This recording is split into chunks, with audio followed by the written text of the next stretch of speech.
Alors, je me suis renseignée auprès de la faculté, des enseignants, et il s'est avéré que les cours proposés convenaient vraiment à ce que je recherchais. C'était vraiment des cours liés à l'évaluation du risque, prévoyance professionnelle, et donc voilà, j'ai fait mon choix en me basant sur ces critères-là. Ce master-là, il est très lié donc à l'évaluation du risque. Les cours dispensés se rapportent beaucoup à l'assurance vie et non-vie. On a également des cours de théorie du risque, de théorie de la crédibilité.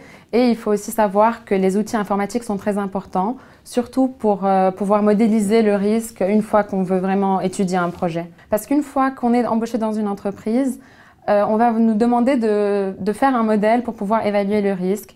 Et ils savent qu'on a les capacités pour comprendre comment monter ce modèle.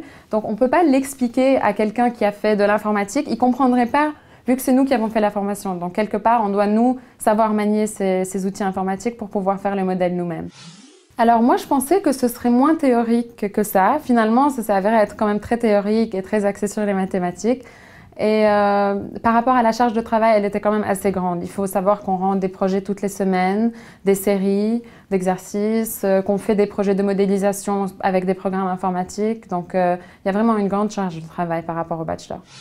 Comme on est une petite classe d'une trentaine d'élèves, relativement par rapport à d'autres masters qui sont beaucoup plus, où les élèves sont beaucoup plus nombreux, on a une approche qui est très personnelle avec les professeurs. Ils nous connaissent individuellement et donc ils savent mieux nous conseiller personnellement, chacun pour son avenir et sa carrière professionnelle. Une des particularités auxquelles il faut être attentif, c'est que le master est dispensé en anglais. Donc bien sûr, il faut avoir les bases nécessaires en anglais pour pouvoir suivre les cours.